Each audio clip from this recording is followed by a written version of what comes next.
Is that my cue? Can I go? Great. Okay.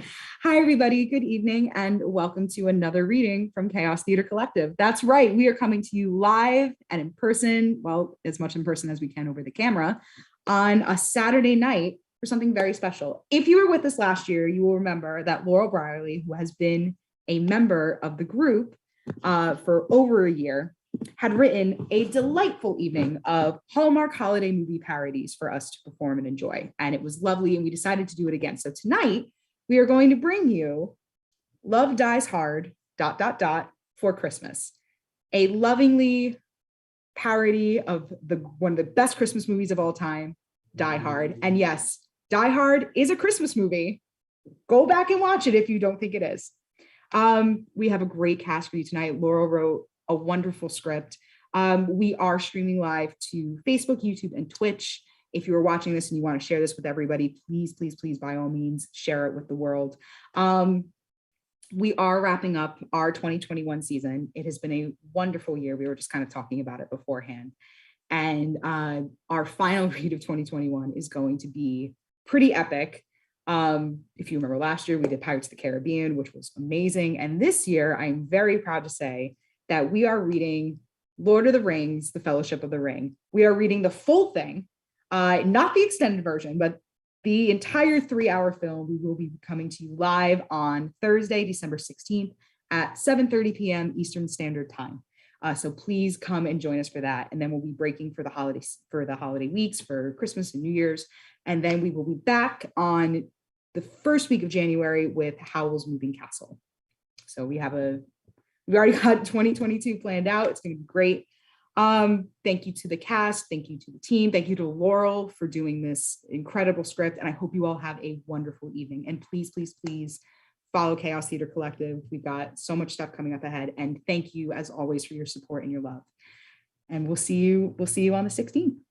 Oh, and a very happy 7th night of Hanukkah for those of you who are celebrating. Just wanted to close off on that. All right. Have fun. Bye.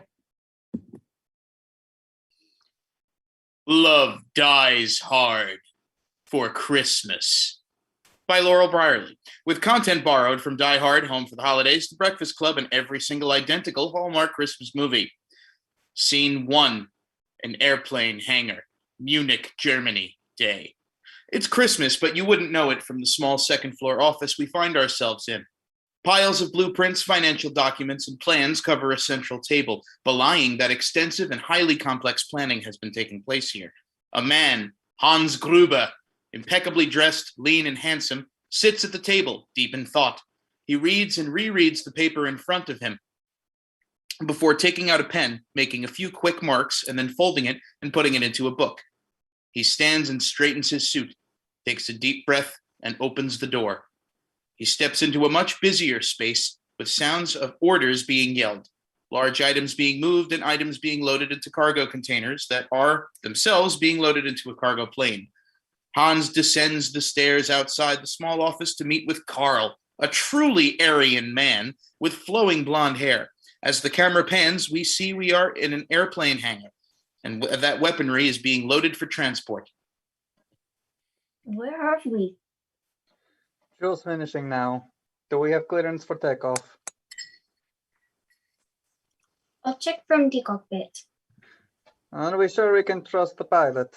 We were lucky to get this private airport to ourselves, but flying this much weaponry into Los Angeles is going to make anyone jittery.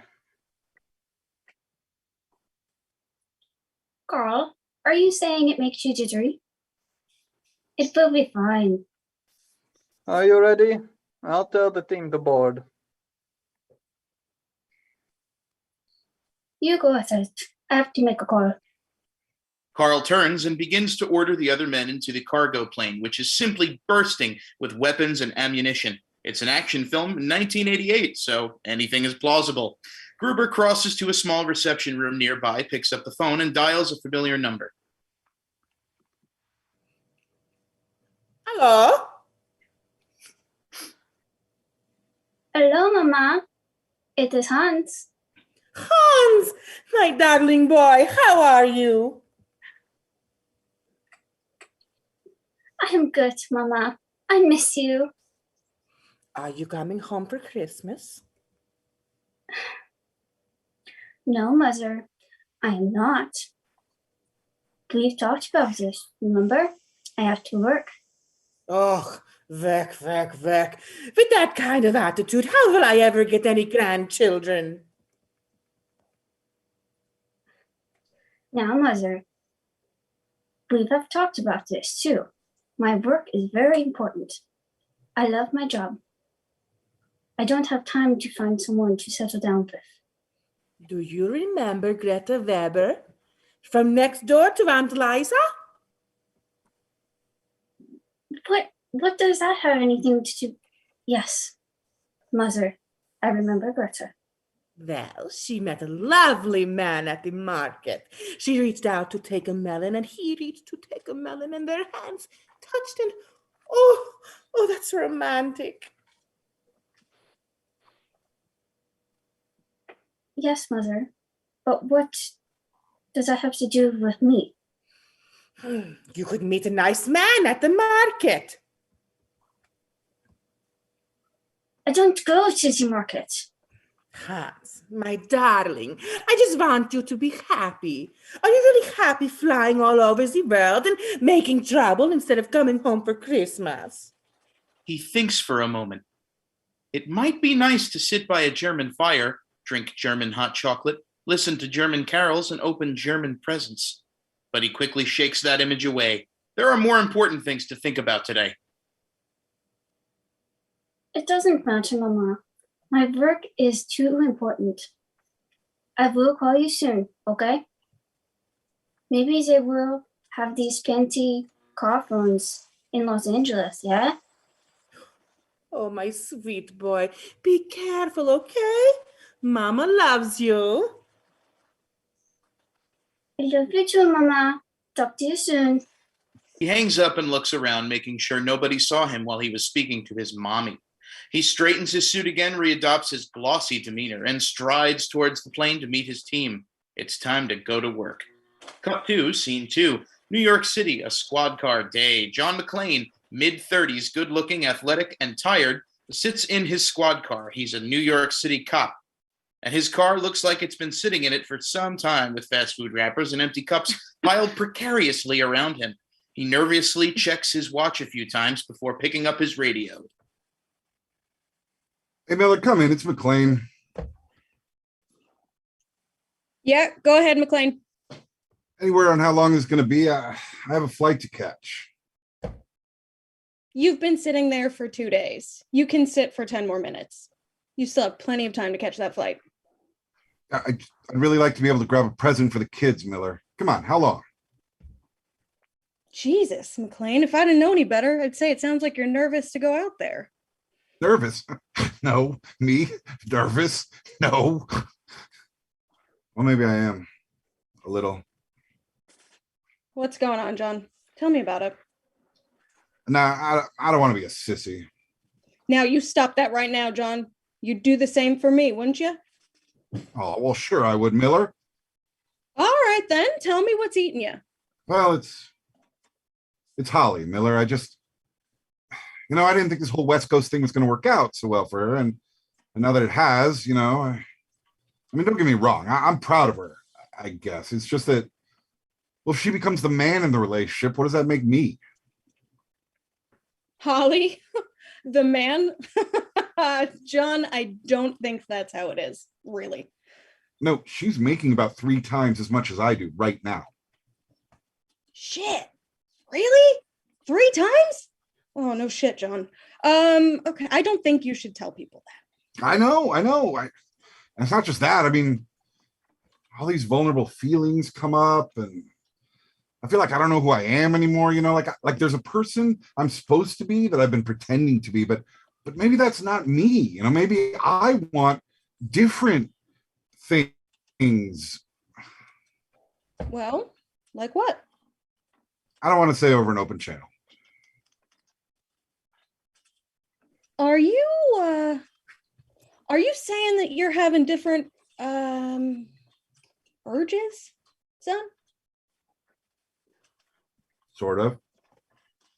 Like maybe you might like something you never thought a New York cop like yourself might like? Yeah, I guess that's it. God damn it, McClaine. If you're gonna start rooting for the Red Sox, I'll have your badge faster than you can say batter up. No, God damn it, not the Red Sox. Hey guys, the suspect ran out of the building while you were talking. I didn't want to interrupt, so I kind of chased him by myself and long-winded. I actually have him pinned down right now. I'm like, hey, stop it, middle of the conversation. So I have him pinned. Can I get a hand here, please? McClaine dashes out of his car to help his colleague. We stay in the car to hear. Well, geez, kid, as long as it's not the Red Sox, you'll be okay. You have a safe flight and a Merry Christmas. Cut 2, Scene 3, LAX, Los Angeles Airport. We see Gruber's cargo plane through a window sitting idly on the tarmac in Los Angeles, while the team of terrorists meander around the ground beside it. Hans Gruber, with Carl standing behind him, sits across from a customs nerd. Behind the nerd, there is an American flag on the wall and a seal that says U.S. Customs.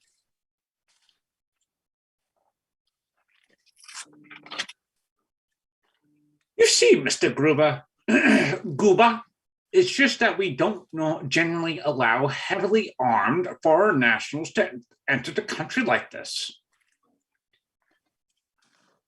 I'm going to stop you for a moment. Thank you for your candor, but my last name, dear, is Gruber. Not as you've charmingly misread Goober. That is another name for a peanut, is it not? Sure, I am so sorry. My mistake. It's nothing. Go on. You were saying you don't normally allow weapons to be imported this way? Yes, it's just that you don't seem to be importing them to anyone. There's no recent party listed on your forms. Ah. I see the confusion. I am the receiving party. Oh, I thought you were the sender. Yes, I am. You are. I am boss. Right. So, see, this isn't customary and... Customary. I see what you did there. Little play on words, a little customs pun. Huh. I didn't even mean to do that. You didn't. So naturally funny. I suppose, but as I was saying, we aren't going to be able to bring your weapons into... Tell me, dear boy, are you expected to work the holiday? I am. But you're not here alone, are you? There must be some comfort in the common toil. Oh, no. Actually, I am here alone. It is my turn to work the holiday. Someone has to. The customs nerd stands to refill his coffee from a nearby pot.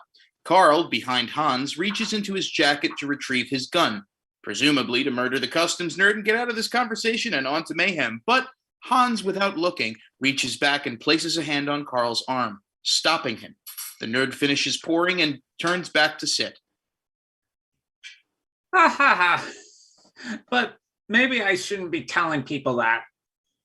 That might not be safe. You should, of course, be careful. I can tell you take your job very seriously. You know, it is an admirable but unenviable job you have. So much responsibility, determining who it is safe and prudent to allow into your country and keeping out the enemy. I guess so. Do you normally do this work? Well, no. Usually someone else does these interviews, but like I said, I'm the only one here today. Really? But you are so good at this. What do you normally do? I keep track of the paperwork. Mostly. Ah, that's why you are so attentive to see senders and receivers. Exactly. Maybe the regular guys wouldn't have noticed that and would have waved us clear through, right? Stamped our passports, no problem. They probably would have. I wonder though, you don't think, oh, you don't, never mind. What? What is it? Well, I was just wondering, you don't think they'll think you were overly facetious, do you? What do you mean? Well, it's just, I imagine the men who normally do this job that probably consider themselves to be pretty, what's the word? Cool dudes. Yeah, they do. Are you not also a cool dude? No, they don't think so. Oh, I was afraid of this. Leaving you to work while they enjoy their loving families. I worry that, if you don't do things the way they would, might they not have fun at you? They'll make fun of me? Yes, that's the phrase. My English is still evolving. Yes, dear, they will make fun of you if you do not operate the same way. But I think could make be you them the ones who get fun made of them. If you cleared the huge shipment through all by yourself, when you return, they will be so impressed. Do you think so? Oh, my goodness, yes. Carl, wouldn't you be so impressed? I would be so impressed. You see, you will show them that you can do it all. You know what? You're right. They have no respect for how hard I work. I'll store them. I'll clear more weapons with this shipping than they do in a week. You sure this is all legit, right? Hans nods enthusiastically. Well, that's good enough for me. Welcome to the United States, Mr. Gruber. He stamps the team's passports and the weapons manifest and hands them to Hans, smiling widely and quite proud of himself. Hans stands to leave. My dear man, you are a credit to public servants everywhere. Merry Christmas. Merry Christmas to you. Cut to scene 4. McClaine's airplane just after landing at LAX. As the plane lands, we see the usual sighs of relief and hear the preemptive unbuckling of seatbelts. The plane taxis to its gate and passengers start to stir, stand and gather their personal belongings. John McClaine is particularly relieved to be on the ground, as his seatmate notices.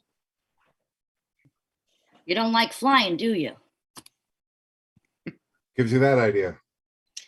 You want to know the secret to surviving air travel? After you get to where you're going, take off your shoes and take off your socks. Then you walk around the rug barefoot and make fists with your toes. Fists with your toes? I know. It sounds crazy. Trust me. I've been doing it for 9 years. Yes, sir. Better than a shower and a hot cup of coffee. Okay. McClaine stands as the plane reaches the gate, but as he opens the overhead compartment and reaches up, his jacket swings open, and the salesman notices his gun, which apparently you could do in 1988. I mean, smoking, sure, babies in their own seats, absolutely, but even pre 9/11, could you actually have a gun on a plane if you were a cop? Whatever, it's in the movie. So the salesman sees the gun, and McClaine smiles reassuringly. It's okay, I'm a cop. Trust me, I've been doing it for 11 years. The businessman relaxes, and McClaine wrestles the biggest teddy bear FAO Schwartz had to offer down out of the overhead compartment. Balancing this and the bags, he turns and almost walks headfirst into a pretty flight attendant. Whoops, it's 1988. A pretty air wench. She smiles suggestively as they inch past each other, and he looks back as he struggles to get himself and his stuff off the plane. He promptly lights a cigarette upon reaching the safety on the indoor terminal. Cut to Scene 5, the Nakatomi building.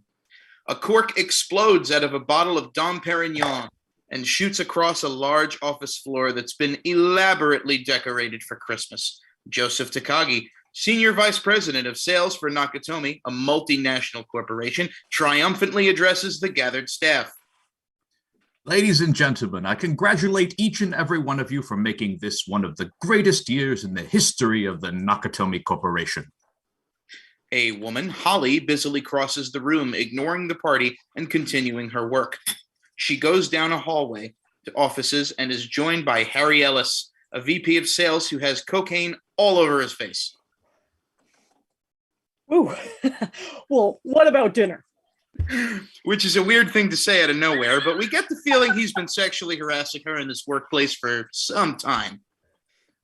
Harry, it's Christmas Eve. Families, stockings, chestnuts, Rudolph and Frosty.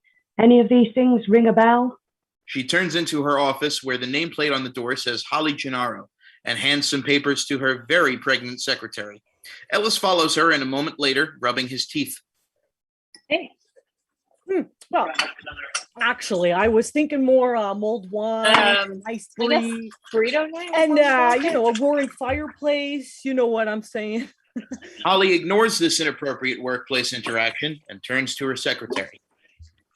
Ginny, it's 5:40. Go on, join the party. Have some champagne. You're making me feel like Ebenezer Scrooge. Ginny slowly manipulates herself out of her seat. We could defrost the chicken in a pot. Or the... No, somebody else's mic is on. Yeah, that was someone else's mic. Check. I'll read Jenny. Thanks a lot, Miss Gennaro. Do you think the baby can handle a little sip? That baby's ready to tend bar.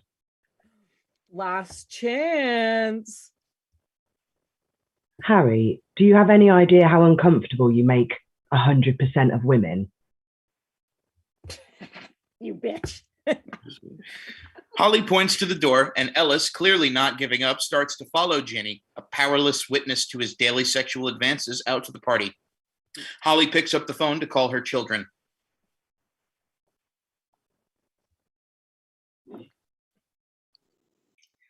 McClaine residence, Lucy McClaine speaking. Hello, Lucy McClaine. This is your mother speaking. She looks up and sees Ellis watching her from the doorway. He shoots her with a catch you later wink before getting crazy eyes and drawing a finger across his own neck. Holly rolls her eyes and returns to the call. Mommy, when are you coming home? Pretty soon. You'll be in bed when I get there, though. Will you come say goodnight? Don't I always, you goose? But Mommy, I don't even remember what you look like. Is Daddy coming home with you? Well, we'll see what Santa and Mummy can do, okay? Tell the babysitter to make up the guest room, all right?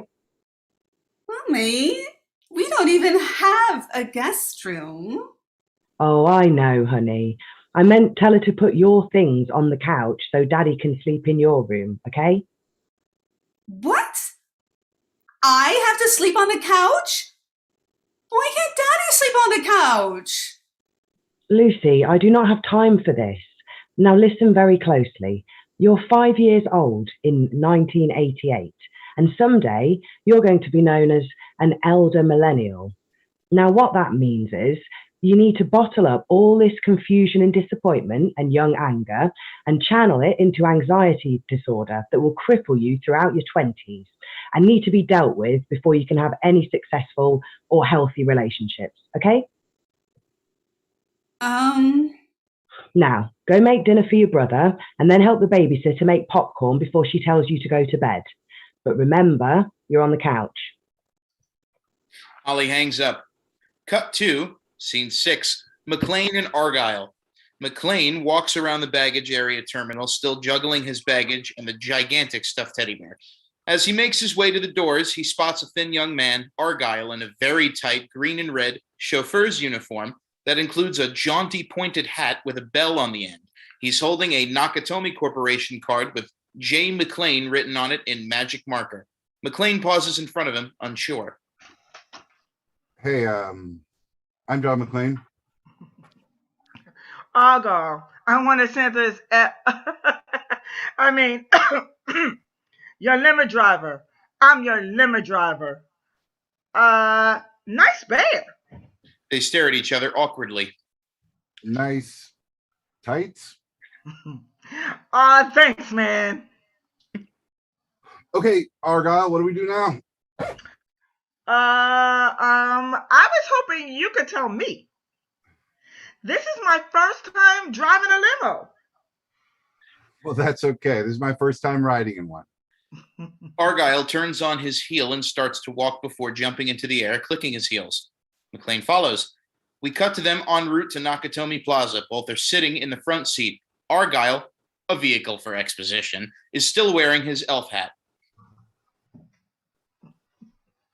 Relax, I got everything in this mug. Man, look at this. CD, CB, TV, telephone, full bar, VHS. He looks in the back seat, which is occupied by the bear. If your friend is hot to trot, I know a couple of mama bears we can hook up with. Or is he married? The bear? Oh, well, no. That was a thinly veiled inquiry into your level of comfort employing sex workers. Oh, married. Okay, so your lady lives out here? For the past 6 months. Meaning you still live in New York? You always ask this many questions, Argyle? Hey, I'm sorry. When I was a Christmas elf, a cab driver, see, people expected a little chit-chat. So, are you divorced? Just drive the car, man. Hey, come on. You divorced? You separated? She beat you up? Imagine a lady beating someone up.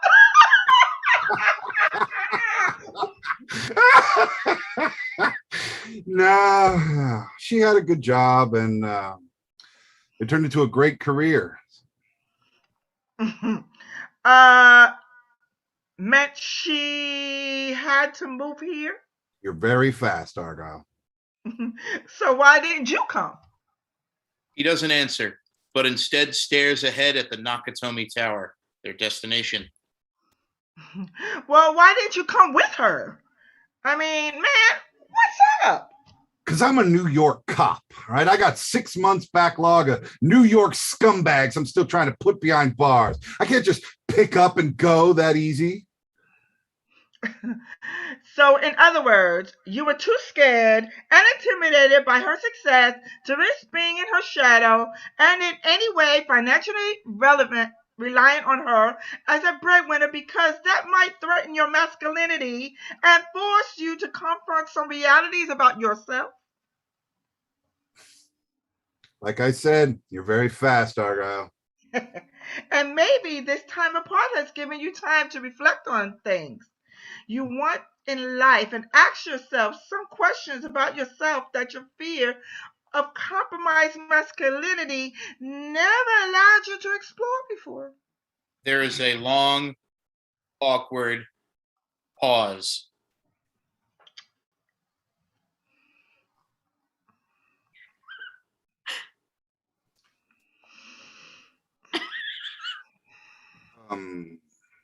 So what's your situation?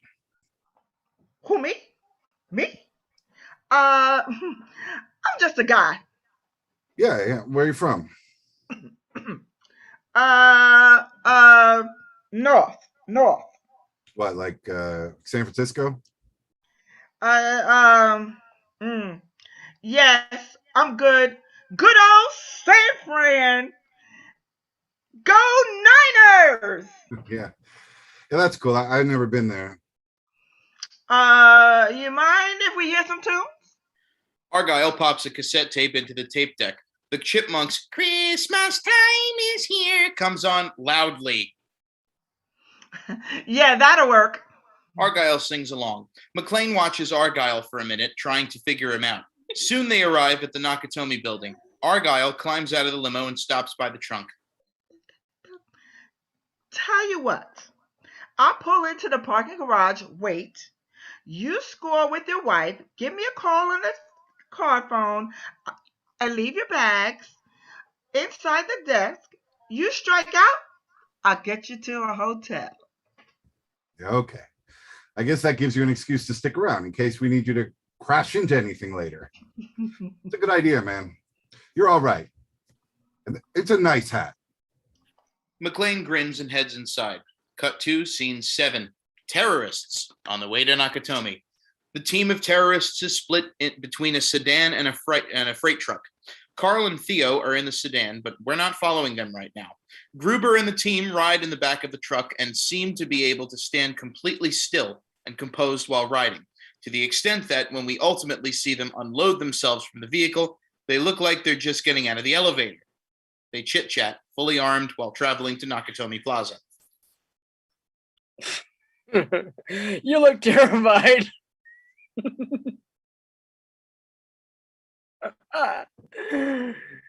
Scott, you're muted. Sorry. Shut up, man. It's my first hostage takeover. Oh, relax. You'll do fine. We'll be out of here with the goods in no time, and then we can go home and enjoy Christmas this holiday. Yeah? Big plans? One of these terrorists readjusts how his gun is resting against hips. These things are heavy, but the ride shouldn't take too long. Well, Jennifer's parents are going on to come over, and then they're bringing pies and stuff for the kids, and so we just have to make dinner, you know? Yeah, I guess. I'm probably just going to my mom's house. That's right. I forgot to tell you, Rebecca's... The other terrorist takes his shoulder strap off and leans his gun against the truck wall to stretch. Yeah. We used to go to her parents. Man, I'm sorry. Do you feel like you're getting over it, or? I miss her, man. I don't know what went wrong. No, buddy, I'm sorry. Well, chin up. When you get home, try to enjoy the holiday, and who knows? A whole new year starts next week, and don't sell yourself short. You got a lot to offer. Thanks, man. The truck hits a pothole, and the gun that has been resting against the wall falls to the floor, going off. The bullet ricochets around the inside of the cab for several seconds, sending the terrorists ducking and dodging, all except Hans, who watches silently. The bullet hits nobody, and the terrorists burst into playful laughter, patting each other on the back and reenacting their hilarious movements. Hans sighs and rolls his eyes. Please, get together. We'll be there soon. The terrorists recompose themselves and get serious, while Hans, who's overheard the previous exchange, spends a quiet moment of introspection. Maybe his mother was right. Maybe he would be happier if he found someone who he could settle down with. It would certainly be nice to have someone to look forward to coming home to at the end of a heist, but it's 1988. Even if working all the time isn't the road to happiness, is settling down any better? Germany in 1988? The Berlin Wall wasn't even down yet. Sexual mores were uniquely experimental. Is it worth it to seek out a relationship? No. It was best to focus on work, specifically the job ahead. There's no time for what could be or what could have been. Cut to scene 8, Nakatomi Plaza. After navigating the building lobby and learning that his wife is using her maiden name, and also that security in this building is extensive, McClaine has taken the express elevator and gotten off at the noisy 30th floor. McClaine moves around the edge of the party. He grabs a glass of champagne from a passing tray, sips, scowls, and returns it to a waiter. As he strolls, taking in the opulence of the office, a man approaches him, wishes him Merry Christmas, and kisses him on the cheek. McClaine calls after him. Hi, I'm John. He realizes he missed his chance. California. Finally, McClaine sees Mr. Takagi. Hi, I'm looking for Ali Gennaro. Yeah. Ah, then you must be John McClaine. Joe Takagi, how was your ride in? Oh, nice. Do I have you to thank for that? Seemed the least we could do. It's quite a place you got here. It will be if we ever get it finished. There's still several floors under construction. Holly went to the vault room to fax some documents. She should be back any minute. In the meantime, her office is right back here. Takagi leads the way to Holly's office, where McClaine notices that her maiden name is on the door, Gennaro. As they open the office door, they find Ellis behind Holly's desk. He's sniffling. You get it. And just as they come in, he sweeps the back of the slick desktop with his hand. Oh, this guy. Oh, hi. I just had to make a quick call, and this was the nearest phone. I want you to meet John McClaine, Holly's husband, Holly's policeman. Ellis is in charge of international development. No chill. Heard a heck of a lot about you. You missed some. Ellis checks his nose again. Can I get you anything? Food, cake, watered down champagne? No, thank you. I'm fine. Throw quite a party. I didn't even know they had Christmas in Japan. Hey, we're flexible. But buckle up for this off-color gem. Pearl Harbor didn't work out. We got you with tape decks. McClaine laughs. He likes this guy. Ellis, however, has bursted into disgusting laughter. Actually, it's kind of a double. Shut up, Ellis. Just then, Holly enters. They're adorably happy to see each other. John, have you met everyone? Oh, we've been sticking him with spears. Of course he has. She crosses to him and they hug, and he kisses her cheek. She was made for this business, tough as nails. I was hoping you made that flight. Is there somewhere I can wash up? We cut to a private bathroom where McClaine has taken off his jacket and shirt to wash up. You'll have to forgive Ellis. He gets very high this time of year. Where are you staying? This all happened so fast, I didn't get a chance to ask you on the phone. I don't really know. An elf in a said he would find a place for me, but I don't know. Well, let's make this easy. You can stay in Lucy's room. The kids would love to have you at the house. They would, huh? I would too. They lock eyes for a moment, but just then a tipsy man and a woman open the door to the office, see that it's occupied, and beat a hasty retreat. And it's now that McClaine decides to be a dick. I missed you. I guess you didn't miss my name, though, huh? Except maybe when you're writing checks. Since when did you start using Miss Gennaro? This is a Japanese company. They figure a married woman's got one foot out of the door. To me, remember? You didn't waste. I'm not going to have this conversation again. We never finished this conversation in July. We did this in July. I had an opportunity. I had to take it. But what about me? It just changed your idea of what our marriage should be. But Holly! Ginny enters from the party, but stops when she notices McClaine's bullshit.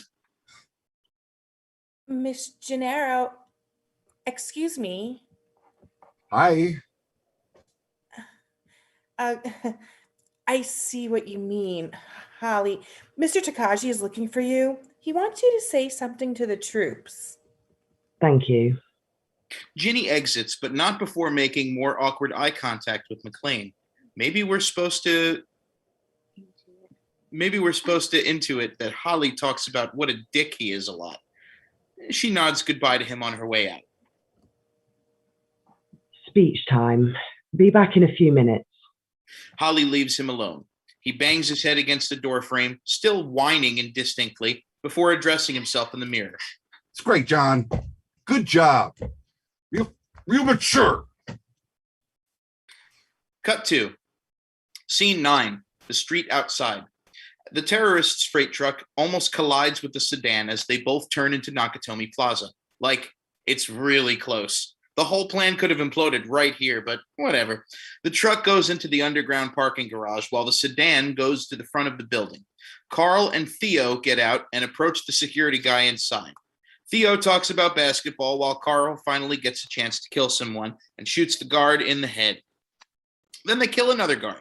Meanwhile, the truck backs up to a loading dock and all of the terrorists exit the truck like they're getting off an elevator.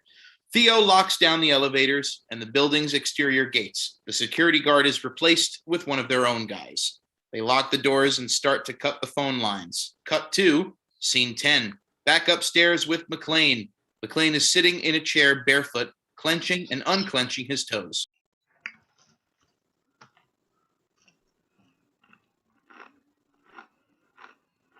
Son of a bitch.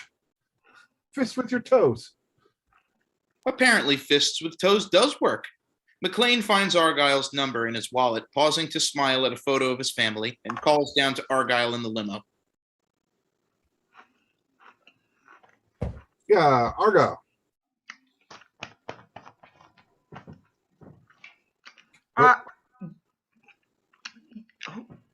Yeah, man. How's it going up there? All right. Where are you? We see Argyle sitting in the back seat of the limo with the stuffed bear. He has music playing and sunglasses on. I'm kicking it down here in the garage. What's the word with you and your lady, eh? Yeah, vote's not in yet. We cut downstairs with the terrorists for a second. I never really understood what they're doing there with the wires here. The one guy is relieved to do something with the one wire, like it's a bomb, while Chainsaw McGee cuts through literally all the wires. Anyway, the phones are dead. Argyle? Mac? Mac? You up there? Hello? Mac is his nickname for McClaine. Adorable. Cut 2, scene 11, the 30th floor. The terrorists get their guns ready while they ride the elevator up to take all the hostages. They get to the party, silently exit the elevator, and Hans takes a moment to appreciate the scene. And then we watch McClaine hear the first gunshots and screams from the party. He grabs his little handgun and runs to peek through the door. He sees guests being hustled out of other offices as terrorists work their way down the hall towards his room. They get distracted by boobs and has a moment to escape the stairwell, where he goes upstairs. Back at the ruined party, Hans addresses the terrified hostages. Ladies and gentlemen, due to the Nakatomi Corporation's legacy of greed around the globe, they're about to be taught a lesson in the real use of power. You will be witnesses. Now, where is Mr. Takagi? Takagi moves to step forward, but Holly grabs his arm. Joseph Yoshinu Takagi. Born Taiko in 1937. Don't move. Family immigrated to San Pedro, California, 1939. Interned at Manizar, 1942. Scholarship student, University of California, 1955. Throughout, Hans has been moving menacingly through the crowd, looking for the right Japanese man, as the terrorists, especially Carl, circle. Hans approaches Ellis, who shakes his head nervously to indicate that he is not a Japanese man. Hans continues to eye Japanese men as he continues. Law degree, Stanford, 1962. MBA, Harvard, 1970. Yes, President Nakatomi, trading, Vice Chairman Nakatomi Investment Group. Wait. Let's just appreciate that backstory for a minute. Intern, and then Stanford and Harvard? Damn, Takagi. Okay, go on. Enough. And father of 5. I am Takagi. Well, how do you do? It is a pleasure to meet you. The terrorists whisk him away while the rest of the guests gasp and murmur, and Holly looks on. She's composed but terrified. Ellis is a sweaty mess of facial hair and teeth. Cut to scene 12, elevator, stairwell, and conference room. As McClaine climbs, he's making a map of which floors are which. We see him see a chick through the window in lingerie, and for some reason trying some phones. Meanwhile, Takagi, Hans, and several terrorists are in the elevator going to a conference room. Hans, relaxed, whistles and tries to put Takagi at ease. Is that a Jean Phillips suit? London, right? Takagi stares at him, speechless. I knew it. I have 2 myself. I think Arafat shops there too. Still no response. You know, Arafat? The elevator arrives and they get off. There's a scale model of a planned project in the center of the expectedly opulent office. And when Alexander saw the breadth of his domain, he wept, for there were no more worlds to conquer. You know, Alexander? Still no response. Hans shrugs and regards the model. It's beautiful. I always enjoyed models as a boy. The exactness, the attention to every foreseeable detail. It's beautiful. This is what this is about, our project in Indonesia. Contrary to what you people think, we're going to develop that region, not exploit it. Oh, you people. No, I didn't mean anything. Yikes, bro. No, really, I just meant... It's fine. I'm just messing with you. And I believe you about Indonesia. That's not what we want. Takagi is confused. Mr. Takagi, I could discuss industrialization of men's fashions all day, but I'm afraid work must intrude, and my associate Theo has some questions for you. Short of fill in the blanks. Theo sits, waiting for a computer key code. I don't have that code.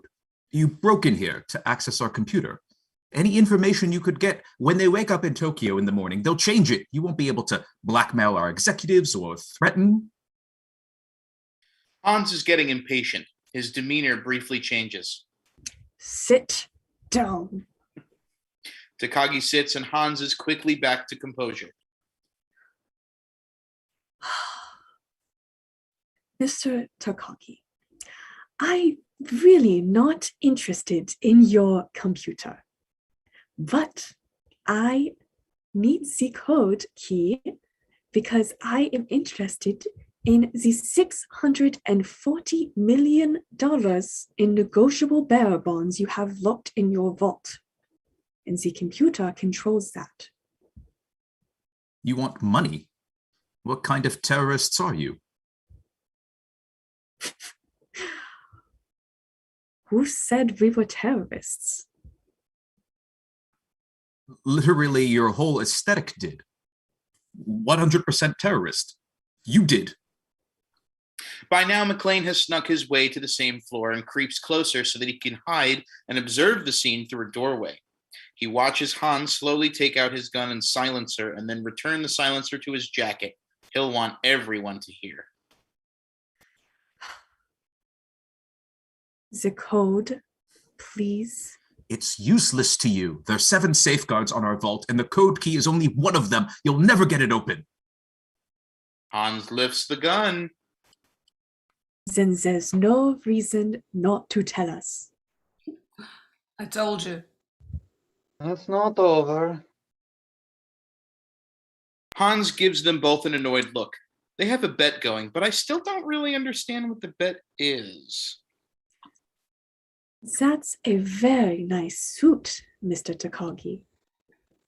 It would be a shame to ruin it. I'm going to count to 3. There will be not a 4. Give me the code. 1, 2, 3. I don't know it. I'm telling you. Get on a jet to Tokyo and ask the chairman. I'm telling you, you're just going to have to kill me. Okay. Hans shoots him. McClaine, through the doorway, is horrified. Hans springs to his feet. We do it the hard way. He gives orders. Carl, in the midst of handing Theo a $50 bill, nods. And this is what I'm saying. Was the bet that he'd hand over the codes or that Gruber would shoot him or something else? Like, oh, we get it. They're sociopaths. Human life is disposable in a game. They could have made that clear in a clearer way. Anyway, McClaine, as the men start to follow Hans's orders, make a noise. The adjacent room looking for him, but is unsuccessful.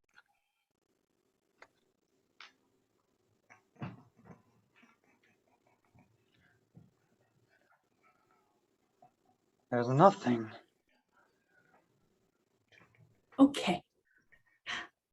Now, can you break the code? You didn't bring me along for my charming personality. They did not, but Hans smiles confident in his team. We cut back to McClaine hiding nearby and whispering to himself. Argyle, tell me you heard the shot and you're calling the police right now. But Chekhov's Argyle in his limo has music pumping and is on the phone. Of course. I'll be there later. Help pack the sleigh. Santa. Have I ever lied to you? Cut to scene 13, vault room. Hans and Theo are walking into the safe room.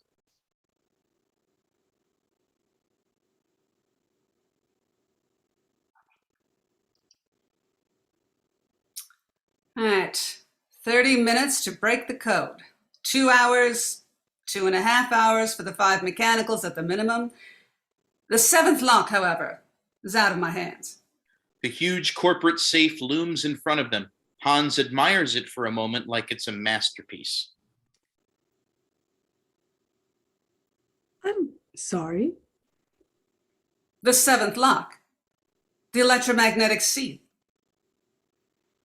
You do understand the circuits cannot be cut locally.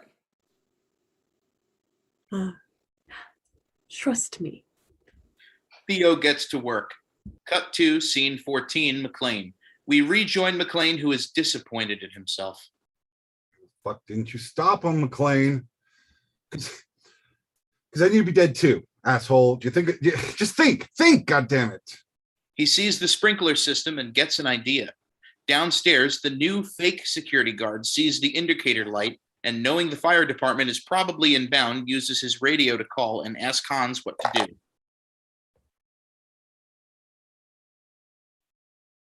Okay. Call 911. Give them the guard's name, the building code number, and cancel the alarm. Then disable the system. On what floor does the alarm go off?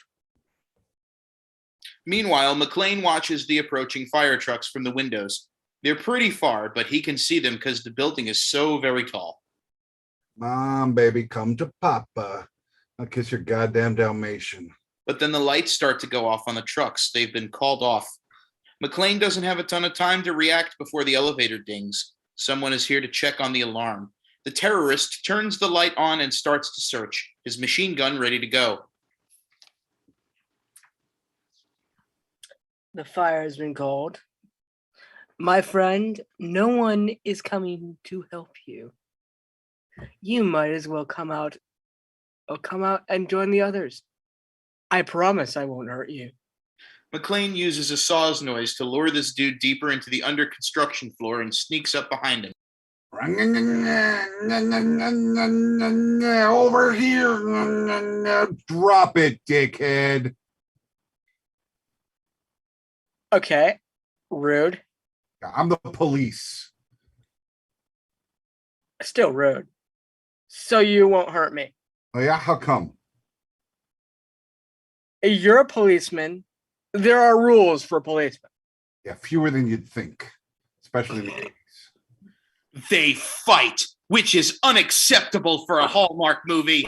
I mean, so is killing Takagi, but we're breezing past it. McClaine throws this dude down some stairs. He breaks his neck, and he's dead now. McClaine goes through his stuff and finds a wallet with a fake ID and a radio. He then, I guess, drags him onto a stool in the elevator, but we conveniently don't see any of that until he tries on the terrorist's shoes. 9 million terrorists in the world. I got to kill one with feet smaller than my sister. They don't fit. Instead, he sees a Santa Claus decoration and smiles.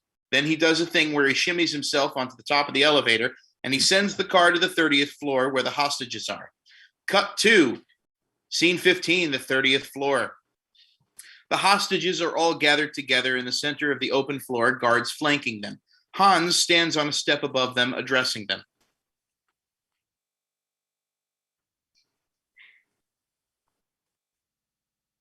I want this to be professional, efficient, adult, and cooperative.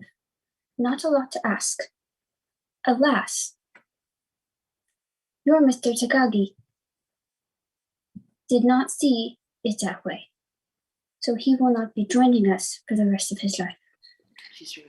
Hans continues, but we see Holly realize that her friend and boss is dead. Major bummer. So we can go any way we want. We can talk out of here or be carried out. But have no illusion, we are not in charge. So decide now, each of you. The elevator dings. The guard nearest turns to look and reacts in horror as the dead terrorist's body is revealed, wearing a Santa hat with words scrawled across his gray sweatshirt. One of the female hostages sees the body and screams, drawing everyone's attention towards the elevator. Hans rushes to see what's happening. Ellis and Holly crane their necks to see, and Holly realizes it's probably her ultra-creative husband's work. Hans reads the writing on the sweatshirt.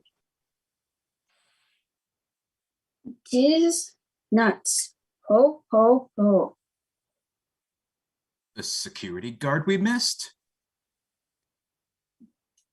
No.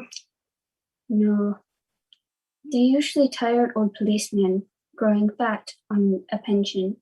No. This is something else. Hans is annoyed that he has to deal with this new complication, but he's also kind of excited. Unexpected curves in a plan never rattled him, but this was, as he said, something else. Who did this? Who was hiding from him?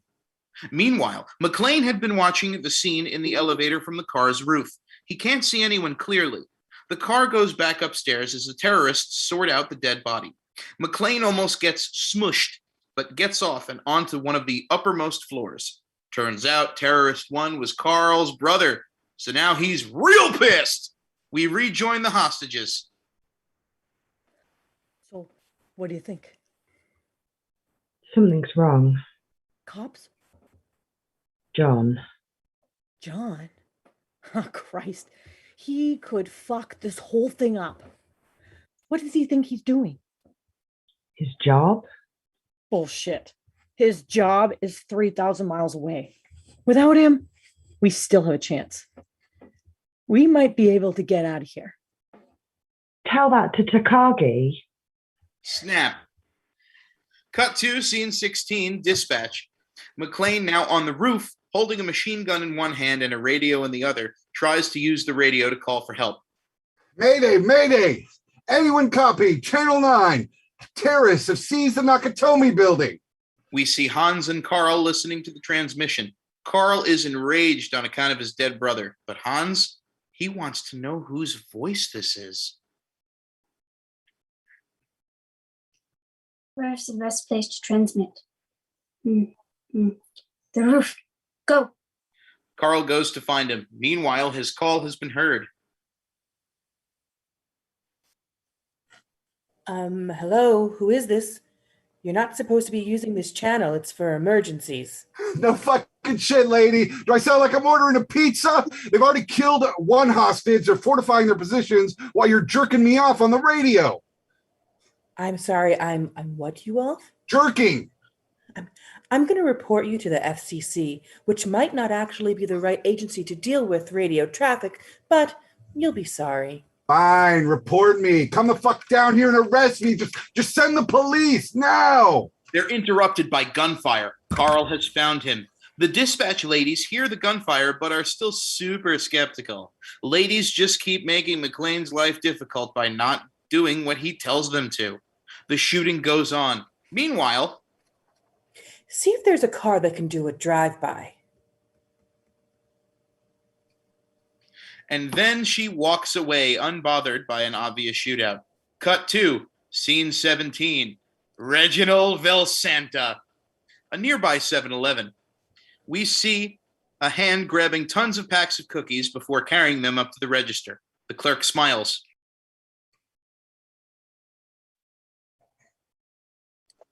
I thought you guys just ate donuts. They're for my wife. Yeah, okay. She's pregnant. Yeah, sure, man, whatever. Sergeant ALCARL POWINSLOW pays and grabs his bag of cookies and starts to exit when he gets a call. Hey, Alcar, go check out Nakatomi Plaza. Possible disturbance and gunfire. Okay, on my way. He stops to look up at the tower before getting into his car to head there. 1, he definitely could have heard the gunfire from that distance, so whatever. But 2, even in the movie, you can see the gun's tracer. So why is ALCARL POWINSLOW still skeptical? He heads to the tower. Cut to scene 18, the roof. McClaine is dodging bullets. He figures out how to get back inside while they're shooting at him, shimmy through the scary ventilation fan, and then dangle in the elevator shaft using his gun as an anchor that he hangs from. Hans tells the men to leave him cornered there and worry about the approaching police, but they don't really listen. McClaine gets into a side ventilation duct that's only about as wide as his shoulders. Now I know what a TV dinner feels like. He starts squeezing through while the terrorists try to track him from below. Carl starts shooting again at the vents, somehow missing McClaine, who again takes up the entire vent. Next, Carl starts poking at the vent to try to find him, but shockingly gets called away just before reaching McClaine and goes to watch for the cops. McClaine finds himself by the opulent conference room where Takagi was shot as ALCARL POWINSLOW arrives downstairs. Cut to scene 19, downstairs. Sergeant POWINSLOW arrives in his patrol car and slowly circles the plaza. No signs of disturbance, dispatch. Yeah, that guy sucked. It's probably a prank. Just check again. He slowly circles again. The tower is silent as the terrorists watch him. Well, I do see a guard inside. I'm going to go in for a closer look. Yeah, okay, if you want. Whatever. Be careful, I guess. He parks and approaches the building. The fake security guard lets him in and is super charming and tricky. ALCARL feels out of place but walks around. It's super quiet down here, but McClaine is in another shootout upstairs. Sergeant POWINSLOW decides he's done here. The hell with this. He leaves the tower. McClaine extricates himself from this gunfight by shooting 2 more terrorists, one in the dick. ALCARL is on his way to the... Sorry. Oh, God, I hate you, Max. ALCARL is on his way to his car singing to himself. McClaine is watching from above. Oh, for the love of... McClaine looks around for a way to signal to ALCARL. Dispatch, that's a wild reindeer chase. Everything is fine here. He gets in his car, starts it, and is rocked violently by the weight of a falling body smashing into the hood of his car, having been thrown there by McClaine. Shit pops off. ALCARL throws his car into reverse, corpse and all, to get away while the terrorists open fire from the window. Welcome to the party, pal. We quickly get a glimpse of Argyle, still oblivious with his phone and music, while the cop car flashes into and out of view behind him. ALCARL frantically calls for backup. Now means now, goddammit! Police under automatic rifle fire at Nakatomi! I need backup assistance now! It's funny because he's backing up his car. Get it? Back up. He drives it over a ledge and is shielded from bullets, but rattled. Finally, cops are on the way. Cut to scene 20, 30th floor. First with the hostages as they listen to the approaching police sirens. I never thought I'd love to hear that sound. Next, in Holly's, now Hans's office, Hans sits while Carl and the other terrorists talk over each other. All of you, relax. This is a matter of inconvenient timing. That's all. Police action was inevitable, and as it happens, necessary. So, let them. They can fumble about outside and stay calm. This is simply the beginning. The radio chirps alive with static. Hans grabs it. I thought I told all of you I want radio silence. Oh, I'm very sorry, Hans. I didn't get that message. Listen, this is not at all how radios function, but I get that being able to speak normally is necessary for that narrative to move forward. So I won't get into it now, but you can't interrupt somebody on a handheld radio. You just can't. Maybe you should have put it on the bulletin board. We close in on Hans's face holding the radio, listening to McClaine's voice. Who is this guy? How was just his voice enough to make Hans want to know more? While McClaine talks, he's going through the pockets and bags of his newly killed office mates. I figured since I killed a couple more of your guys, the ones left might be a little lonely, so I wanted to give you a call. That's very kind of you. I assume you are a mysterious party crasher. You are most troublesome for a security guard. Sorry, Hans, wrong guess. Would you like to go for double jeopardy, where the scores can really change? Hans doesn't like not being in charge. Who are you, then? Just the fly in the ointment, Hans. Monkey in the wrench. A pain in the ass. McClaine has just opened a bag to find dozens of explosive detonators marked danger and a chunk of C4. Quite the surprise. In the office, Hans turns to Carl. Check on all the others. Don't use the radio. See if he's lying about who he's killed and find out if anyone else is missing. They leave Hans alone. McClaine has started moving through hallways, knowing they'll be looking for him. Mr. Mystery Guest, are you still here? Yeah, I'm still here. Unless you want to open the front door for me. No. I'm afraid not.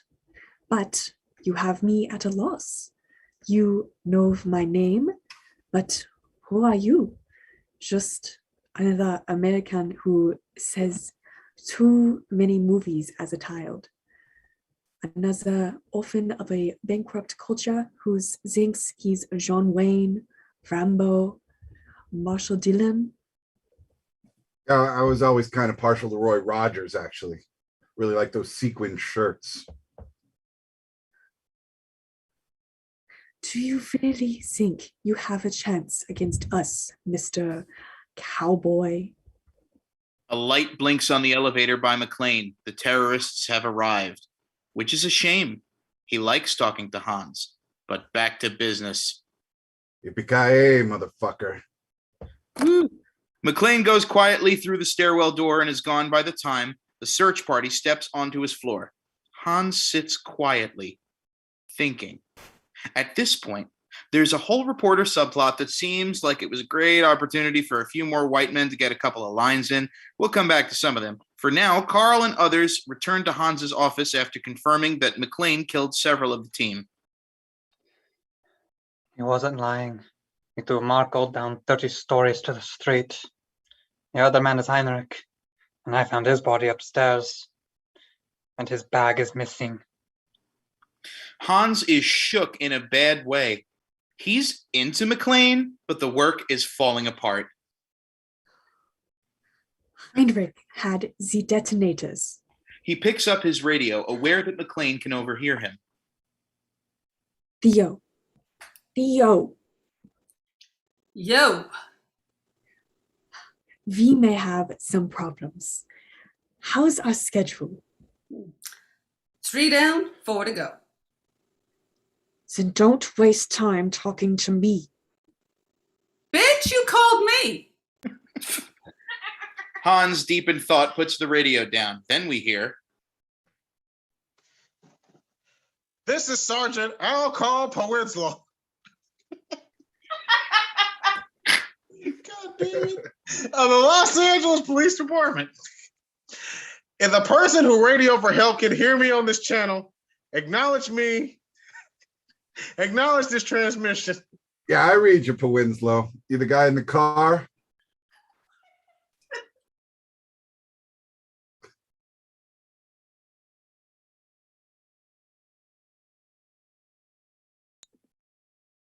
Sergeant, you're muted. Gotta press the button on these radios. Damn this radio. What's left of him? At least what's left of the damn radio. Go back and make sure this shit actually works. Can you identify yourself? Not now. Maybe later. Listen fast. This is a party line and the neighbor's got itchy trigger fingers. Hold up 1 second. Do you know what a party line was? In the 80s? It's wild. Go look it up. Anyway, McClaine goes on to detail the hostages and remaining terrorists. The terrorists listen in. We have to find him and shut him up. He's telling them everything. Adam, I'm waiting for the FBI to arrive.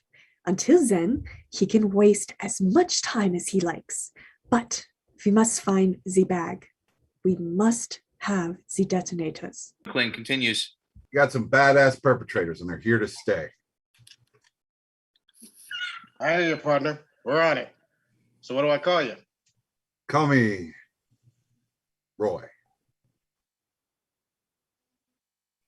Well, listen up, Roy. If you think of anything else that you think we need to know, don't be shy, okay?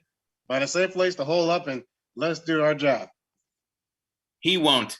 But it gets worse outside when the principal from the Breakfast Club arrives. He comes in hot and immediately discredits ALCARL POWINSLOW, which, don't. Chicago-based fictional character to Chicago-based fictional character, know where you stand. All right, who's talking to him? I'm Sergeant ALCARL POWINSLOW, sir.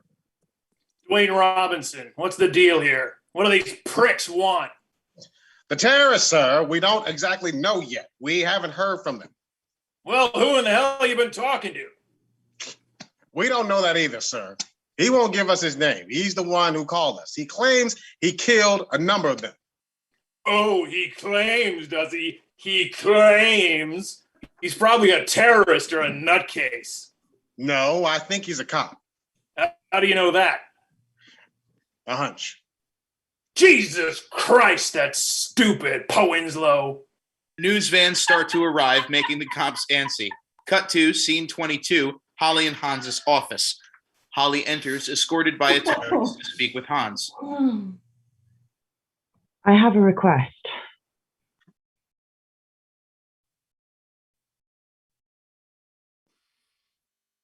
idiot put you in charge? You did when you murdered my boss. Now everybody's looking to me. Personally, I'd pass on the job. I don't enjoy being this close to you, although that is a great suit. He stares at her for a moment before giving in and sitting down. It is a great suit. Go on.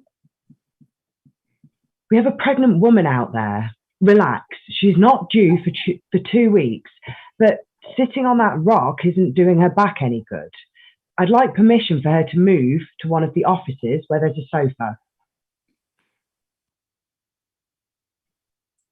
No. But I'll have a sofa brought out to you. Good enough? Good enough. And unless you like it messy, I'd start bringing us in groups to the bathroom.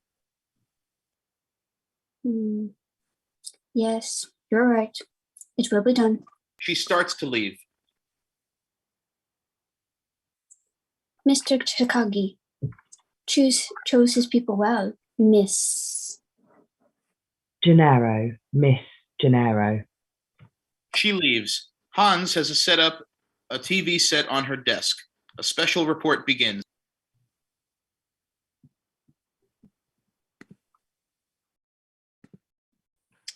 This is Richard Thornburg, live from Century City. Tonight, Los Angeles has joined the sad and worldwide fraternity of cities whose only membership requirement is to suffer the anguish of international terrorism. Argyle in the limo also has the TV on. He's pouring himself a cocktail when he realizes he's under the sieged building. With all the telephone lines been cut and the only communication is now possible has been through the use of CB communicators, which the group apparently brought with them. Argyle leaps over the front seat and turns on the CB, hearing police traffic discussing their positions. Again, I seriously doubt the cops were on a public channel, but whatever. Cut to scene 23, on the street with the cops. SWAT team members are seen running while lights flash and voices plan. What's going on? What's it look like? We're going in. Going in? Man, that's crazy. There could be over 30 hostages in there for all we know. We don't know shit, POWINSLOW. If there's hostages, how come nobody's come to us with ransom demands? If there's terrorists in there, where's their list of demands?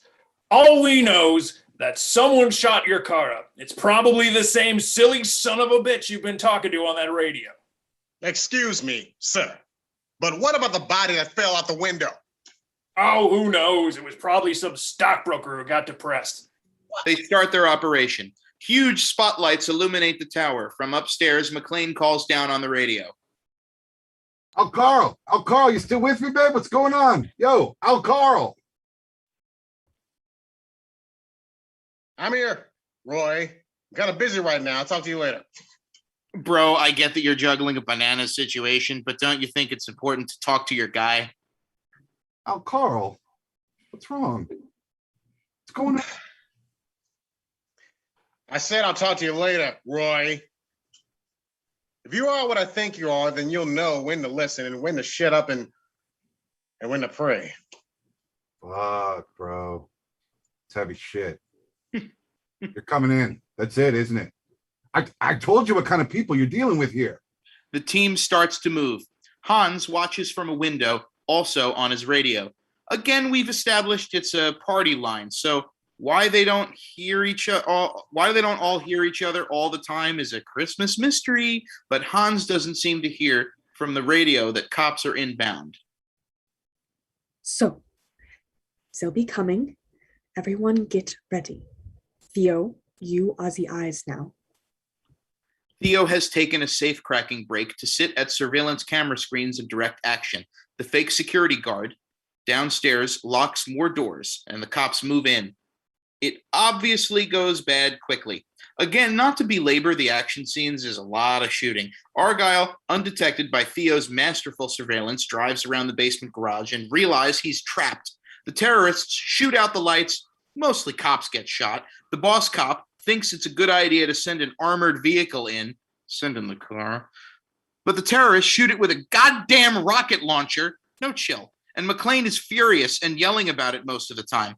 Unrelatedly, the depiction of the SWAT teams in popular culture have changed dramatically in almost 35 years. One SWAT guy is literally so bumbling, he cuts his arm on a rosebush thorn. Also, one of the terrorists played Genghis Khan in Bill and Ted.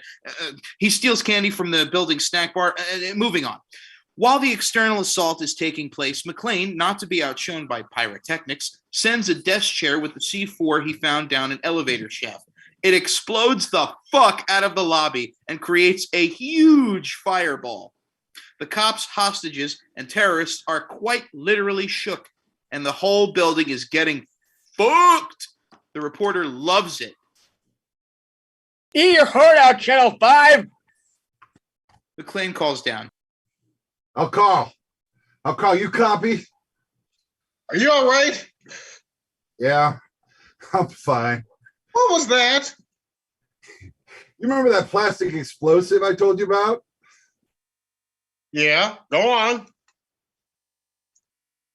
It was that. That's what that was. I blew it up.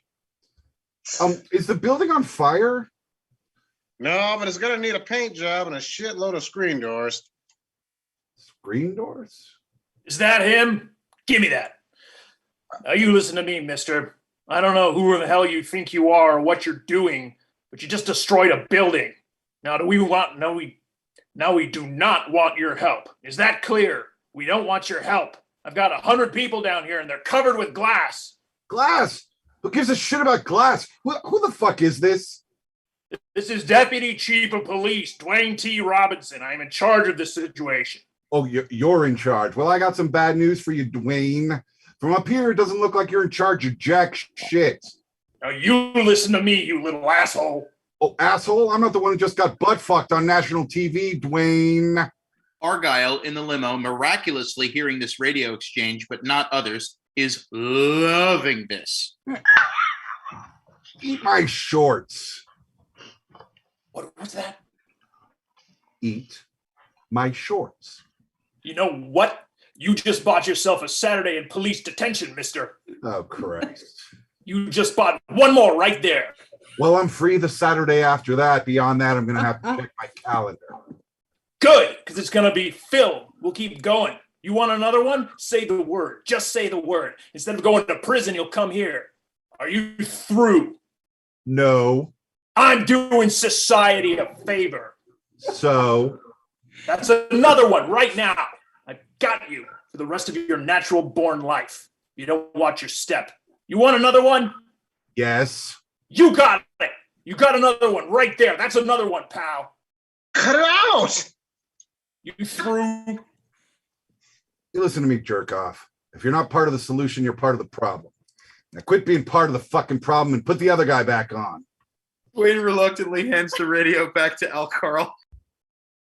I hate you guys so much.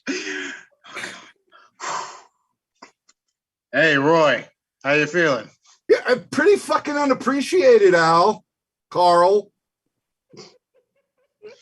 Hey, look, I love you. So do a lot of the other guys down here. So you hang in there, man. You hear me? You hang in there. Yeah. Thanks, partner. Cut 2, scene 24, 30th floor. Ellis is snorting cocaine in the middle of the huddled group. I'm not even exaggerating this time. What are you doing? Woo.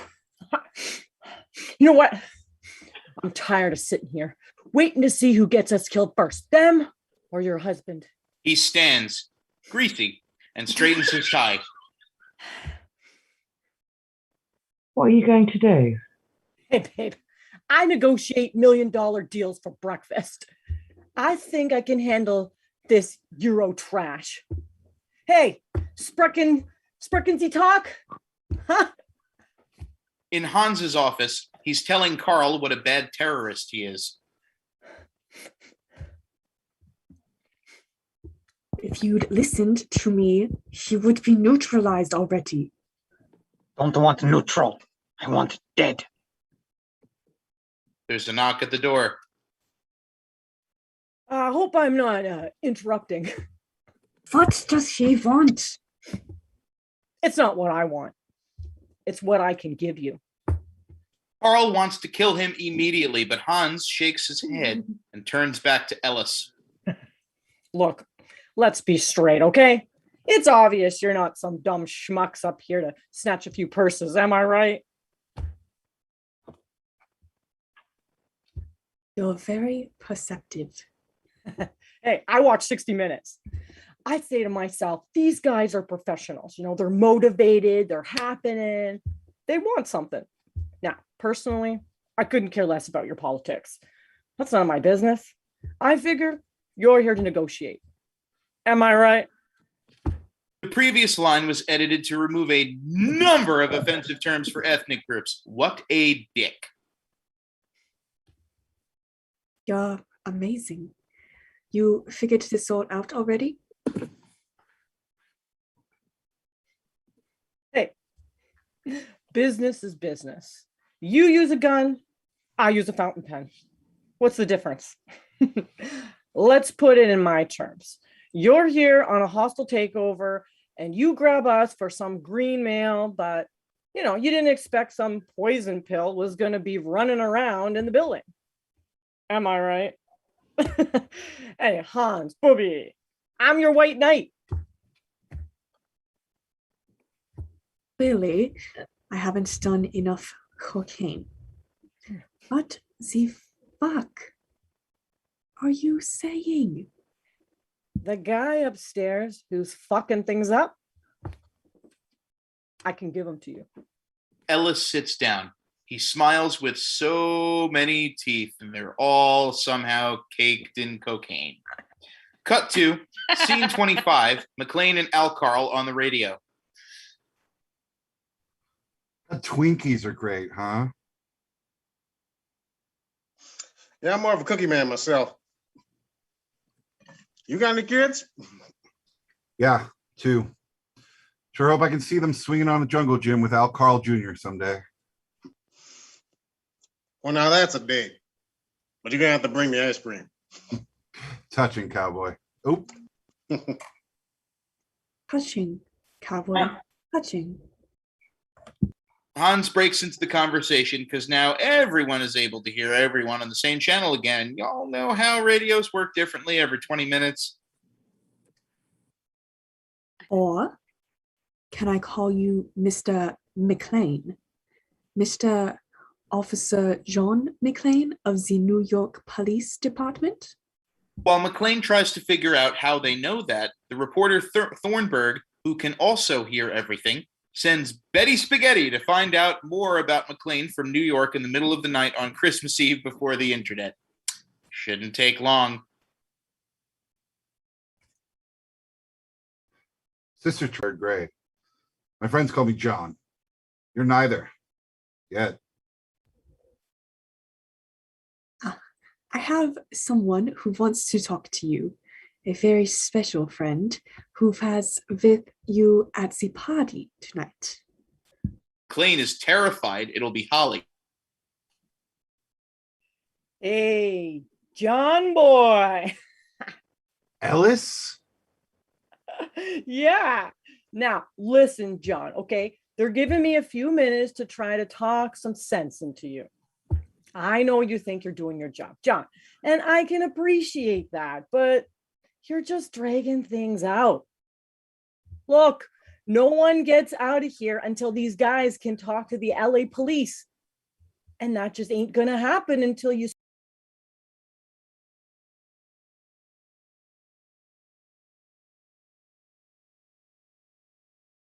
and that Ellis, what you if you were my guest at the party. Ellis, you shouldn't be doing this. Tell me about it. A terrorist brings Ellis a Coke. Get it? Coke. He looks to Hans before continuing. Okay. All right, John. Okay, listen to me. They want you to tell them where the detonators are, okay? They know people are listening. They want the detonators or they're going to kill me. Ellis gives Hans a big smile and a thumbs up. Hans returns it. John, didn't you hear me? Yeah, I hear you. Hey, John, I think you could get with the program a little, huh? The police are here now, okay? It's their problem. Tell these guys where the detonators are so no one else gets hurt.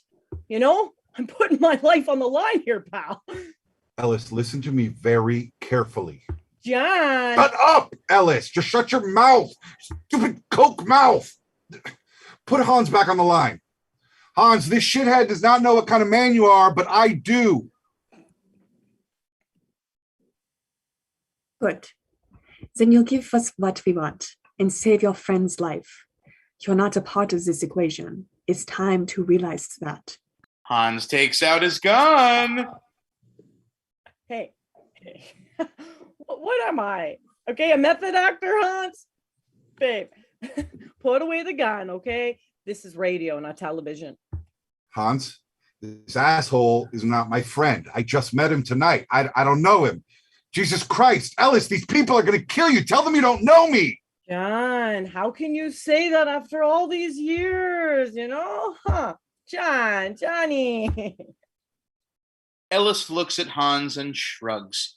He takes a sip on his Coke, and we see McClaine hear the gunshot that kills Ellis.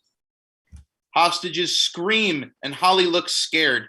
Hans throws open the door to let McClaine and the police hear the screams of the hostages. Hear that? Talk to me. Where are my detonators? Where are they, or shall I shoot another one? Sooner or later, I might get to someone you do care about. Now, in a moment, something amazing happens, and we see Hans change the channel on his radio to communicate with Theo. He sits back at his desk and things calm down and communicates with just Theo. Wow. Theo, are we on schedule? One more to go. Then it's up to you. And you better be right, because it looks like this last one's going to take a miracle. Ah, well, it's Christmas, Theo. It's the time of miracles. So, be of good cheer and call me when you hit the last block. Carl, hunt him down and get those detonators. Cut to scene 26, the street. Robinson gets the news that the feds have arrived. The FBI here now? Robinson hands away his radio and tries to clean up a little. Want a breath mint? Robinson crosses to the two agents. Hey, how you doing, man? Special Agent Johnson of the FBI. This is Agent Johnson, my husband. I'm Dwayne Robinson, LAPD. I'm in charge here. Not anymore. These are Agents Big Johnson and Little Johnson. Those are wiener jokes. Cut to scene 27, the explosives near the roof. Hans has gone to check the explosives on his own. He's creeping around and checking things like cut wires when he jumps down off of a ledge and lands next to the bare feet of John McClaine. As he looks up, he sees McClaine's machine gun and then his face. Their eyes lock. Well, hi there. How you doing?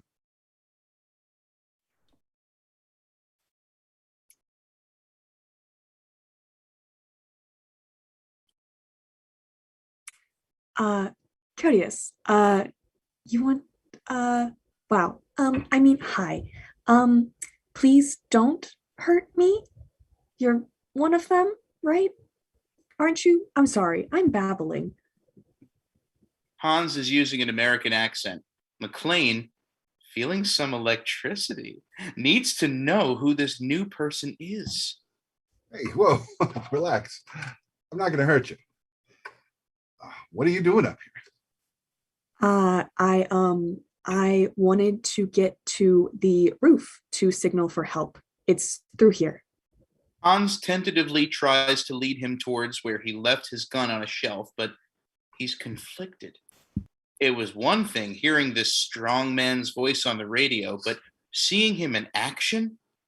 Hans is overwhelmed. Yeah. Forget the roof. They got guys everywhere. Come on, you want to stay alive? You stay with me. We see Hans's face as he reacts. Nobody has ever offered him safety before. What is this feeling? Cut to scene 28, the FBI. Robinson muddles clumsily through a briefing. Well, best we can figure it is we've got about maybe 35 hostages, probably on the 30th floor. Maybe, I don't know, 7 or 8 terrorists. Sounds like a standard A7 scenario. Babe, you're so good at scenarios. Thanks, cops. We'll handle it from here. When we need to commandeer you or your men, we'll try and let you know. They assume the cops will leave when dismissed. Little Johnson moves in and sidles up to Big Johnson.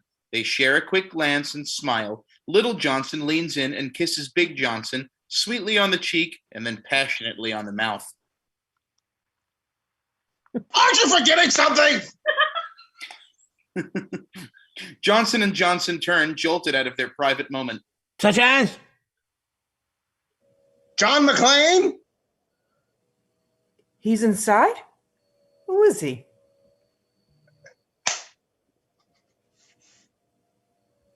He might be a cop. I don't know. We're checking on that. One of yours? No. No way. Cut to scene 29 near the roof. McClaine and Gruber, mid-meet cute. McClaine, who has been smoking nonstop for the entirety of the film when not shooting a weapon, only has 2 cigarettes left. So the movie must be almost over. You smoke? I know I shouldn't, but yeah. McClaine puts both cigarettes in his mouth, lights them, and then hands one to Hans. The sexual tension continues to build. Wow. I mean, thanks. Do you you work for Nakatomi, right? No. I'm a cop from New York. New York. Yeah. Got invited to the Christmas party by mistake. Who knew? You know, they say everything happens for a reason. Maybe there's a reason you're here with me now. McClaine is inclined to scoff, but is caught off guard. They share momentary eye contact. Hans gets nervous and looks away, noticing McClane's bare feet again. McClaine notices him and they chuckle. Yeah. Better than being caught with your pants down, huh? Is it? Huh? Nothing. Stupid. They laugh together. I'm John McClaine. You're? Hans fights an urge to tell him the truth. It isn't safe. Clay. Bill Clay. This passes McClane's memory of the building directory, and he's further at ease. You know how to use a handgun? I spent a week at a combat ranch playing paintball once. I didn't like it. Well, maybe you like my gun better. I think I will. Can you show me how to use it? Oh, sure. He moves behind Hans, holding the gun in Hans's hands and showing him how to aim. His lips are right by Hans's ear. All you got to do is pull the trigger. You just point it and shoot. I think I can do that. Of course you can. Come on. McClaine turns his back on Hans and starts to lead him away. Behind him, Hans wrestles with his conscience. Work has to be the most important thing. Who cares how incredibly this moment is going? He lifts his radio and, in German, tells Carl where they are. McClaine smiles, having seen this coming. Hans cocks his gun. John, I'm sorry. Put down the gun and give me my detonators. Oh, well. Hans. Put it down, please. You know, it's pretty tricky with that accent. I mean, you could be on TV with that accent and that body. Stop. What do you want with the detonators, Hans? I already used all the explosives. Why are we doing this? I don't know. Did I use all the explosives? I'm going to count to 3. Yeah, like you did with Takagi. Hans panics and, enraged and overcome by conflicting emotions, pulls the trigger. Nothing happens. McClaine smiles. I knew it was you. I know your voice anywhere. Hans looks hopeless. He's avoided connection for so long for his career, and here, when they converged, he didn't know what to do. They look deeply into each other's eyes. Just then, the elevator behind McClaine dings. He looks at it quickly before turning back to Hans. They're both scared. McClaine shoots at terrorists as they get off the elevator and runs as they start shooting. The only really important thing about this shootout is that the floor gets covered in glass, which makes McClane's bare feet problematic. He's out of machine gun ammo, has to cross the glass shards to get away, and is now significantly more beat up. Carl is so mad that he isn't dead yet. But Hans finds the detonators. Smile, Carl. We're back in business. Cut to the reporters downstairs. Scene 30, news van. Betty Spaghetti waves a visibly empty manila envelope in front of Thornburg's face. You got something. Tell me you got something. Just McClaine's name. Which you knew was McClaine, right? Badge number, employment record, vital statistics, and his family's home address. Right here in LA. Whoa! Let's go torture an immigrant. Cut to scene 31, 30th floor and above. Ginny is lounging and resting her head on Holly. The elevator opens and Hans and Carl, both very agitated, exit. Hans throws the bag of detonators at a terrorist. Get to work. Carl walks into a table of glasses and then smashes them with his gun. Holly smiles. That man looks really pissed. He's still alive. What? Only John can drive somebody that crazy. A floor above, McClaine drags himself, literally, into a men's room. His feet are bloody ickiness. Luckily, for no reason, there's newspaper all over the floor of this particular commode, and John uses it to wrap his feet. Bathroom newspaper on open wounds. Gross. Meanwhile, Theo calls Hans. Hans, you better heat up that miracle because we just broke through on number 6 and the electromagnetic came down like a fucking anvil. Well, have a look at what our friends outside are doing, and I'll be right up. In the bathroom.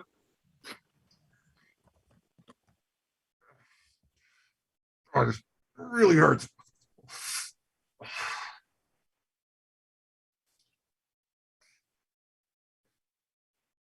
In the bathroom.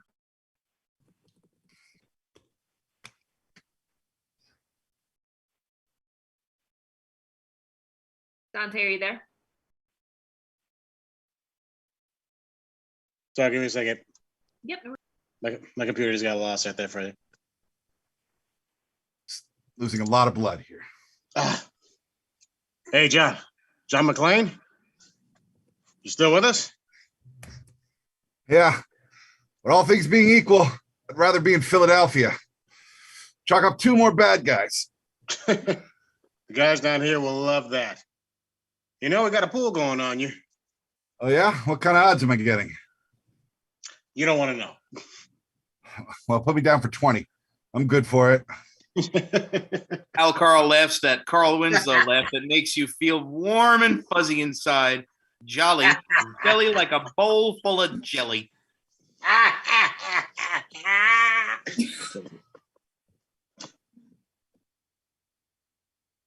Hey, ALCARL, you got flat feet or something? What the hell are you talking about, man? Something had to get you off the street.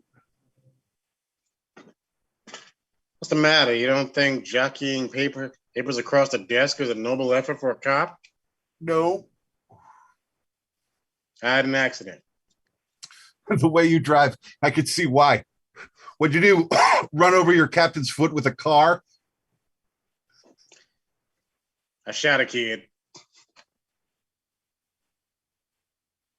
Whoa. Fuck, really? Jesus. You're gonna just tell people that? You know, when you're a rookie, they can teach you everything about being a cop, except how to live with a mistake. Anyway, I couldn't draw my gun on anybody again. I'm sorry, man. Hey, man, I mean, how could you know? Now I'm trying to make kids happy. That's my other gig. But I feel like shit.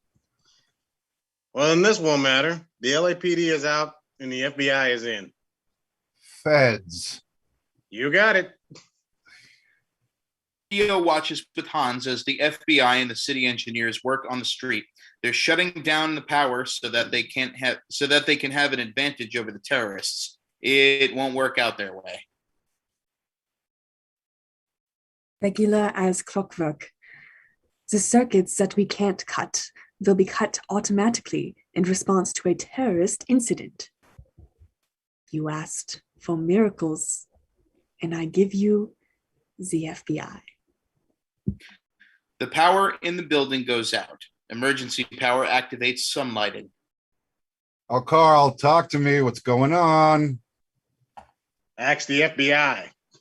Meanwhile, in the vault room, the electromagnetic locks disengage and the vault swings open. Hans's hair blows back majestically in the wind from the vault. Theo goes nuts along with the other terrorists looking. ALCARL, looting. ALCARL asks the FBI what they're doing.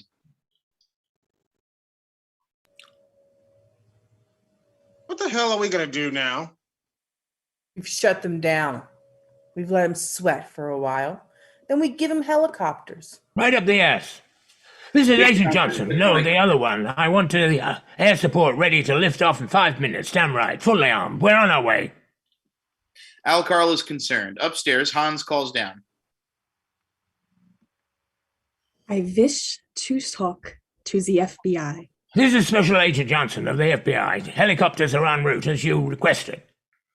I see you. We'll be ready. Big Johnson puts the radio down and hugs Little Johnson. By the time he figures out what hit him, he'll be in a body bag. Big kiss. When they touch down, we'll blow the roof. Cut to scene 32, the Gennaro home. Thornburg has tracked down McClaine's kids at home with the babysitter. It's implied from her tendency to speak Spanish in 1988 that she was not born in the United States. She doesn't want to let him in. 1 minute. That's all I'm asking. 1 minute just to speak with you. It isn't working. He pushes his crew back so he can speak to her one-on-one. Look, let me in right now or I call the NIS. Lucy, sitting on the stairs to watch the conflict like any elder millennial would, chimes in. What the fuck you just say to her? Excuse me? You're not about to come into my house and threaten this woman. Okay? She is a hardworking Hispanic queen. And who the fuck are you? Miss, I just want to speak with you for a moment. And this might be the last chance you have to speak to your parents with a teddy bear. Yeah. And it's 1988, so gun safes aren't a thing. And I know exactly which shelf Mom keeps it on. It's time for you to leave. All right. My apologies. Damn straight. Keep walking, trash. Cut to scene 33 below the helipad on the roof. McClaine climbs up and realizes the entire roof is going to explode. He tries to warn POWINSLOW, but suddenly feels a gun barrel in his cheek. We begin to hear helicopters approach while Carl and McClaine finally have their big fight. Hans downstairs begins to corral the hostages for the helicopters, intending to kill them all with an explosion while they get away with the bearer bonds. He hears the TV. We're here at the McClaine home where children eagerly await the return of their parents. Young Lucy is behind me in the doorway.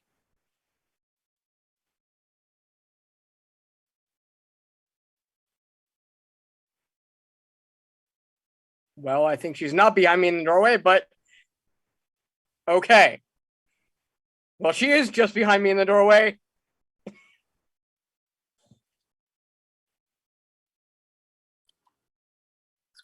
Okay, Hans, the girl on TV, looks at Holly, lifts a photo that has been face down on Holly's desk, and realizes Holly is McClaine's wife. Is it jealousy? Rage? Opportunity? Whatever this feeling, Hans is on fire. Miss McClaine. He pulls out his gun.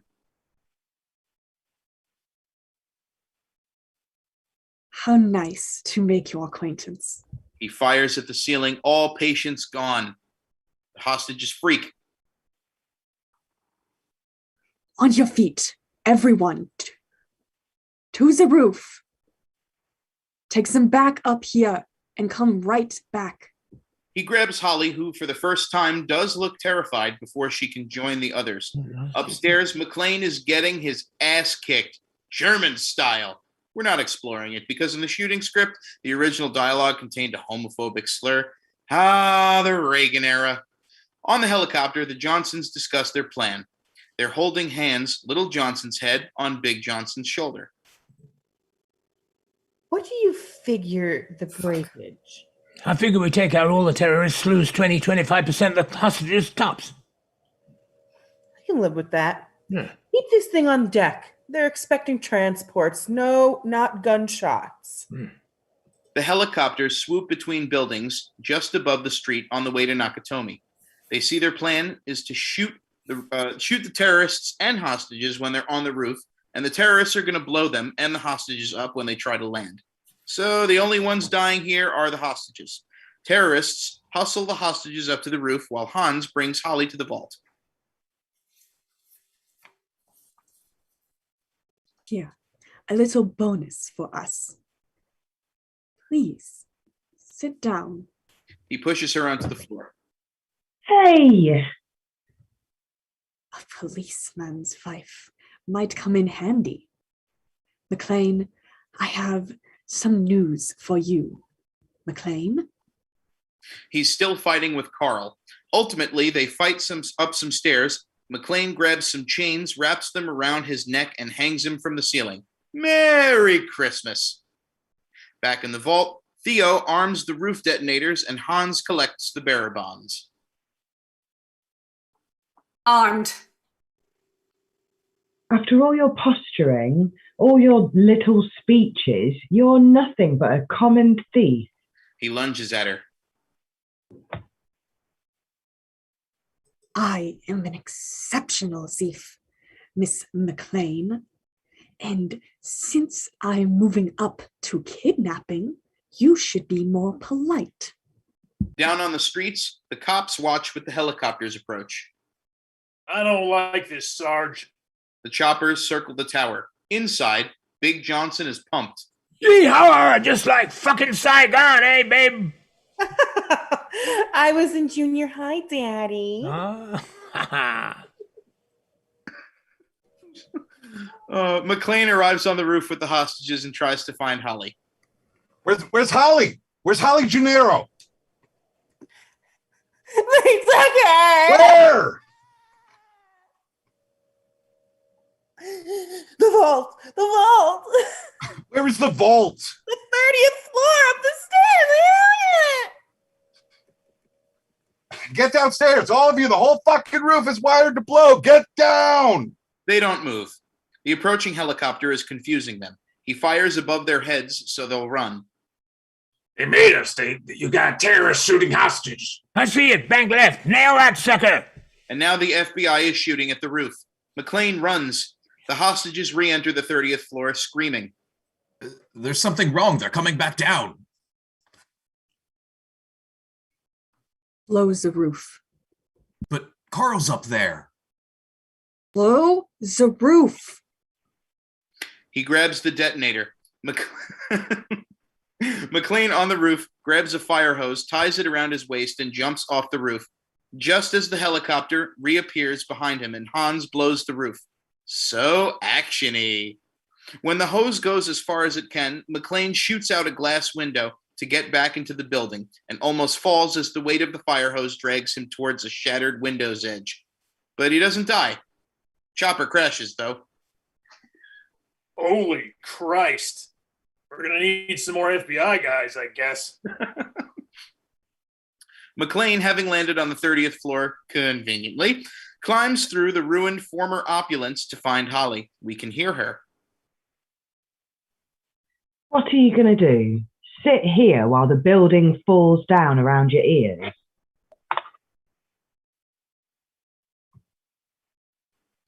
McClaine has 2 bullets left. He sees package tape on a cart.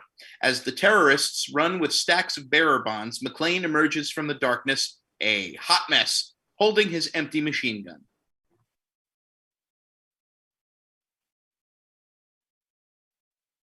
Hans! Jesus. Oh, hi, honey. Hans keeps a gun to Holly's head and inches closer to the windows. So, that's what this is all about, huh? Fucking robbery? Put down the gun, Jean. Please. Why do you have to nuke the whole building, Hans? When you steal $600, you can just disappear.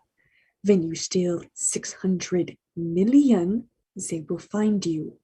Unless they think you're already dead. Put down the gun. He does, and puts his hands behind his head. Holly gasps. The terrorist moves in to shoot him, but Hans stops him. Hide! This is mine.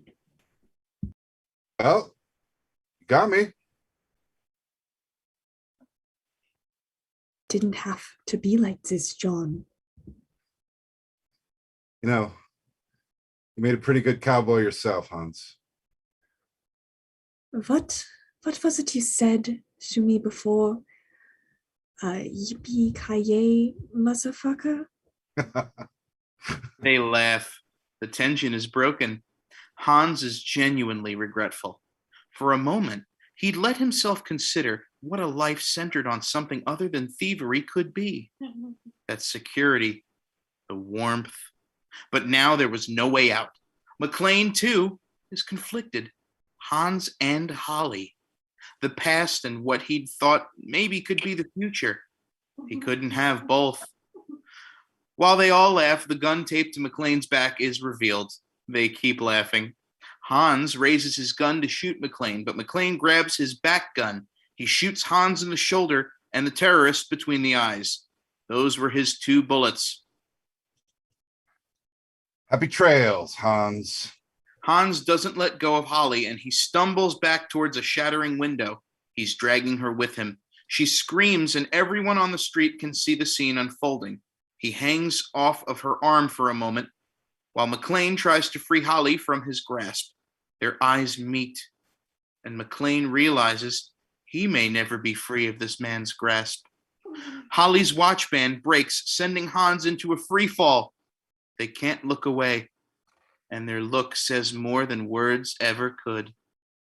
As he falls, we start to hear sleigh bells. The men on the ground look around to see where they're coming from, but their eyes are brought back to the scene of the fall by a bright green light. Upstairs, McClaine and Holly have looked away. Safely in the building, they kiss. They're safe. It's a Christmas miracle. Cut to scene 34, Nakatomi Plaza. Ash and paperwork fall from the sky like snow, while chaos ensues on the ground. Firefighters get to work. News vans arrive, and cops try to figure out where to start. McClaine and Holly make it to the ground, and McClaine looks through the crowd. ALCARL stands nearby, and they see each other, recognizing each other immediately. McClaine and Holly cross to him, and we get another joy-inspiring Carl Winslow chuckle. They hug, laugh, and cry.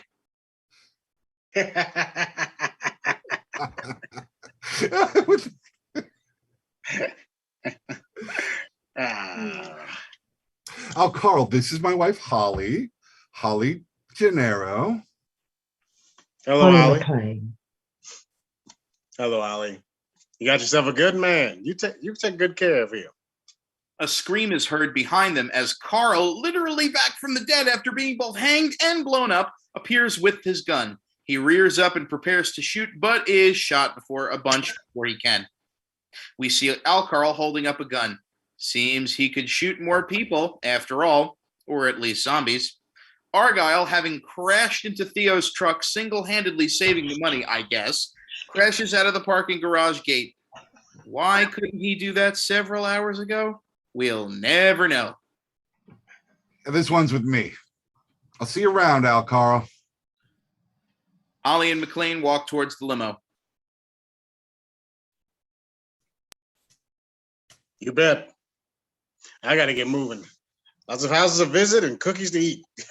They turn to look back and answer, but ALCARL is gone. You know, I've never seen him and Santa Claus in the same place. Before they can reach the limo, they're stopped by reporters. Mr. McClaine, now that this is it's all over, after an incredible ordeal, what are your feelings? Holly, channeling Lucy's rage, slugs him. McClaine and I wanted a briefing. You got something to answer for, mister. Holly slugs him too. They continue towards the limo. Well. Merry Christmas, Argyle. Merry Christmas. He closes them into the limo. If this is their idea of Christmas, I gotta be here for New Year's. Through the back window of the limo, we see Holly and McClaine kiss. All is merry and bright. Epilogue, LAX. It's New Year's Eve. John McClaine is boarding an airplane to fly back to New York, presumably to quit his NYPD job and pack to move to LA to be with his family. The plane is relatively empty. McClaine pauses as the man in front of him lifts a bag into the overhead compartment, and while he's waiting, he notices a 10-year-old boy in the seat next to him who looks terrified. You don't like flying, do you? The boy looks up startled. No, where did you get that idea? Here, you want to know a secret?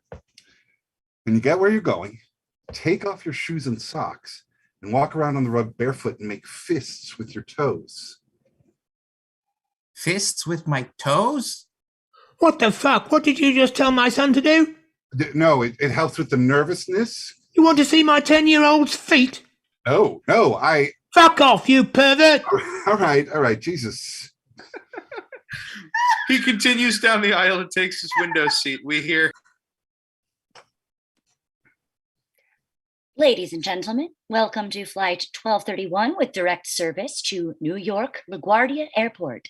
As our final passengers find their seats, we'll be dimming the overhead lighting for the overnight flight. Thank you. The lights dim, and McClaine closes his eyes, resting his head on the seat behind him. He's exhausted. And as we know from subsequent movies, trying to suppress years of emotional and physical trauma. #toxic masculinity.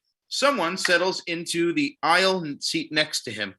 A flight attendant, an air wench, approaches and whispers. Can I get you anything to drink, sir? Maybe like an orange juice. McClaine waves her off without even opening his eyes. He's much more important than she is. She repeats the question to the passenger across the aisle. Can I get you anything to drink, sir? I'll have an orange juice as well. Certainly, sir. McClaine, upon hearing the unmistakable, dulcet voice, opens his eyes to stare at Hans Gruber.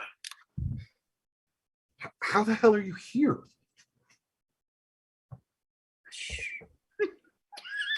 Consider it a Christmas miracle. But really, you fell off a building, right, and disappeared in a flash of green light. Hans leans closer and takes McClaine's hand.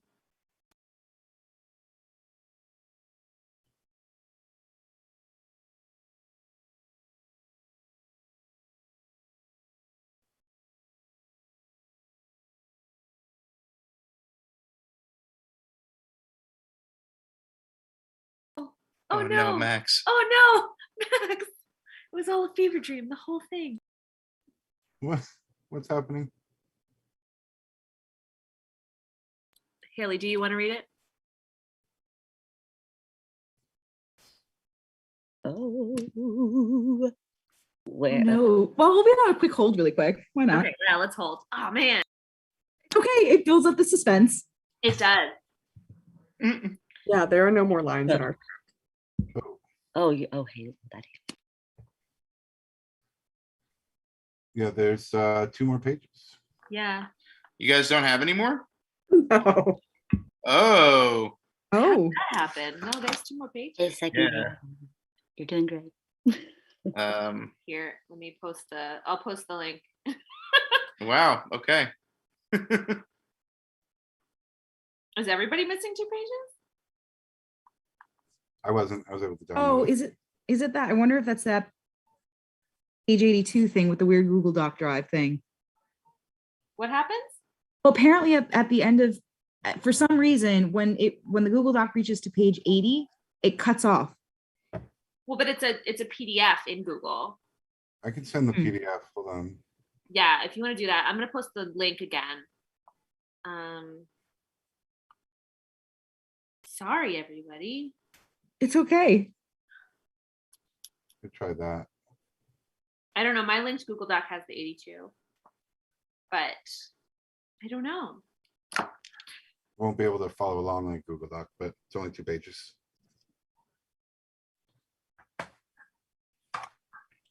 Either way, that was funny. We're not done yet. We're not done yet. We're finishing this one. We're almost there. All right. What do we want to take it from? Can we take it from the air wench? All right. So top of 79. Is that good for everyone? That works. All right. Does everyone's able to follow along? That's okay, depending on what line you want me to read. I think the rest of it is just It should- Hans and John McClaine. Yeah. Okay. All right. I'm going to start with the someone settles. Someone settles into the aisle seat next to him. A flight attendant, an air wench approaches and whispers. Can I get you anything to drink, sir? Maybe an orange juice. McClaine waves her off without even opening his eyes. He's much more important than she is. She repeats the question to the passenger across the aisle. Can I get you anything to drink, sir? I'll have an orange juice as well. Thank you. Certainly, sir. McClaine, upon hearing the unmistakable dulcet voice, opens his eyes to stare at Hans Gruber. How the hell are you here? Consider it a Christmas miracle. No, but really, you fell off a building and disappeared in a flash of green light. Hans leans closer and takes McClaine's hand. You know, I have this fantasy. Do you want to see about it? What if I say no? Well, tough luck, because I have you trapped. They smile slyly at each other, holding hands. I have this fantasy where I sit in one place for 2 hours with this strong, funny, incredible man who I barely even know and who hates to fly. And we just sit quietly and think. and we'll drink orange juice. Yeah. And then maybe we hit this huge fog bank. So he grabs my hand and he looks into my eyes, kind of like this, you know? I know. I know you know. They stare longingly into each other's eyes for a moment. It would never work. It's a touching but sad moment of acknowledging that although there will be more diehards, this is the only Christmas John and Hans will share.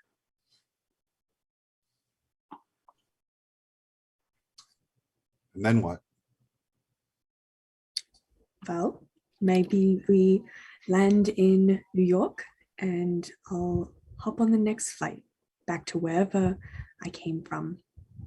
Flight 11 to Munich, 9 a.m.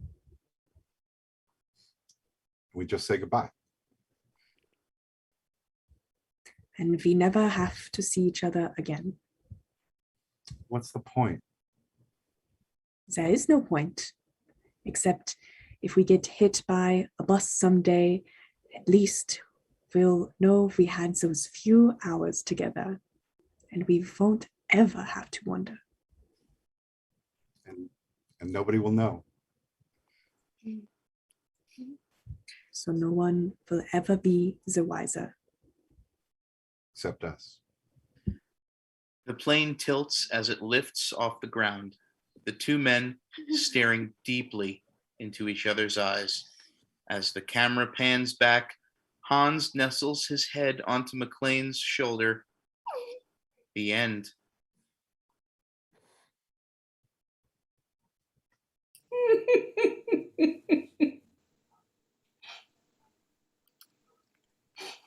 Recording stopped. So ridiculous. This is the silliest damn show I have ever dealt with in my life. I loved it. Oh my god. So funny. It was Heather says, I'm so sorry to interrupt. I have to leave, but this was so much fun. Thank you for being here. Thank you. Bye. Stay focused. I have to say that Bye, I was wheezing with laughter before, so yeah.